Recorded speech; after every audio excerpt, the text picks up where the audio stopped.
Afternoon and welcome back to Football Sheds, and it was Rangers 2, Dundee United 2. It was a game of two halves. We were very good in the first half and we saw a lot of attacking intent, and we saw a lot of passing, and we looked very much better than the other team, and we rightfully went in the lead with a fantastic goal from young Tilo Asgard. Went round a few players and then banged it into the corner of the goal. No stopping that one. It was a fantastic first half. It looked like there was a tiny little bit of light at the end of the tunnel for us, but I knew that the second half would be the challenge. No games won in the first half, and I thought when the second half comes around, we'll see what these lads are made of. And they let us down again, the players. Very slow from the standing manager, Stephen Smith. Yes, he did do all right. Overall in the game, he got us a draw in his first game, so can't really moan too much about that, but he was very slow in bringing the attackers on. The other one, the manager of the Dundee United, Jim Goodwin, he did say that his team have started the first half in the last three games really badly and then played really well in the second half, so it's almost like they knew exactly what they needed to do. But with Rangers, perhaps after about 5 minutes, realised that absolutely nothing was going our way. The players looked like they've been wanking themselves off all night again. No forward movement, nothing. It wasn't until the 73rd minute that a substitute came on, and then there was three other substitutes on the 83rd minute. And no change in the tactics before that happened. So, the standing manager, is partly at fault. He didn't see that Rangers were doing completely out of the game and his game plan wasn't working. The other manager's got much more experience in the Scottish League. He changed things up, but our manager, he left it far too late. He should have brought off these so-called first teamers like Gassama and Outman, who were doing nothing in the second half. He should have brought them off a lot sooner. Bring on Mikey Moore and especially Finlay Curtis. I can't really back any manager, standing or permanent. They're not going to give Curtis game time. He is the only prodigy that we have homegrown in the whole of the squad. He deserves a place in the starting lineup, or at least deserves to come on for 30 minutes. He needs to come on, and it wasn't good enough from Rangers yesterday. And the cheek of the players going over to the fans to clap them in support. No, you're not going to get a positive reaction from the fans. You're not going to be clapped for drawing 2-2 at home to anyone, especially Dundee United. It's not to say that they're a bad team, because they did score two cracking goals. In fact, every goal was cracking in this game.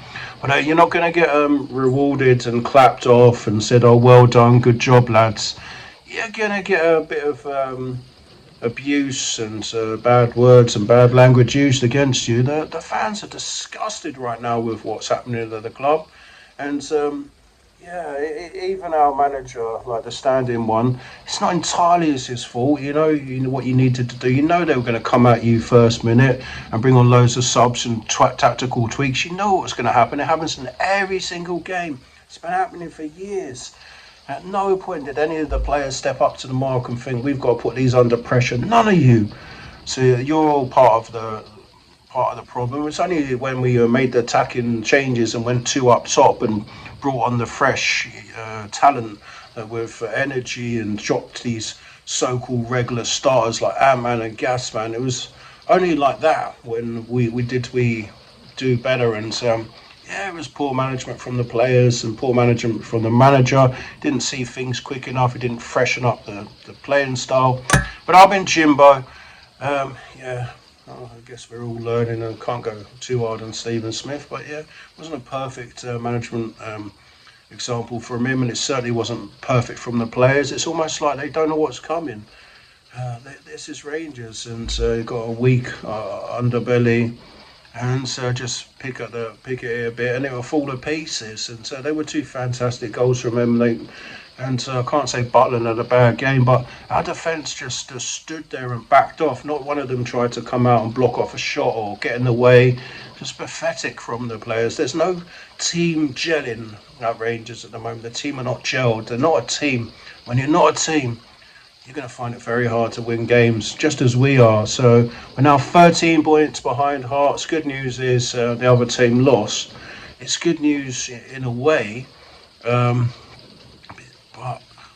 thing is, I'm concerned that if Hearts win the league actually this year, and the only reason our club exists is to stop 10 in a row, then we'll take our eye off the ball even further, even further. So that could be more to our detriment. And my biggest fear over the last few years hasn't been like coming second as a Rangers fan, because I knew that happens literally every year.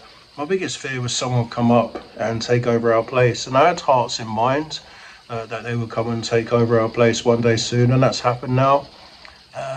Do you know, people say that Scottish football isn't interesting because it's just a two-horse race. No, it's been a one-horse race for many years, and now it's a two-horse race, but we're not in it. So no reasons to be cheerful as a Rangers fan. Playing one half doesn't win you games. The players just can't be bothered and they can't be asked. They're getting paid a fortune. I guess that's part of the reason why they're Rangers, because they can't see 90 minutes out. They can only see one half here and one half there. But I'm in Jimbo. An extra long video, but never mind. Take care. I've been Jimbo. Have a good Sunday. And hopefully one day we'll be good again and we can start to win some games. And I've been Jimbo. We need to attack, and attack. And we need to keep doing what we're doing, what we did in the first half. And then if it's not working, then switch things up and change the personnel. We've got like 1,000 players. There's no excuse. Pay attention to what the other managers do. Learn from it. It's not that difficult. See the same thing every game, inside out. First half seemed alright. Second half, just go to absolute shit, and they're all over us like a swarm. Yes, and then just sort it out. Hopefully, the next manager can sort it out. And the fact that we're waiting for Muscat is joining us from the Chinese leagues. I mean, no disrespect to the Chinese leagues. I don't know what level of football that is. It's a long way from Scotland, and he'll be facing up against Scottish managers with hundreds of games of experience in the Scottish League and knowing exactly what to do and what not to do. And it's going to be difficult for this new manager, even if he's doing well in the Chinese League. We don't play in the Chinese League, and it's not the same. And, I'd rather have a Scottish manager 100,000% of the day with a few hundred games of managing the Scottish leagues under his belt. I'm in Jimbo. Take care. Have a great Sunday.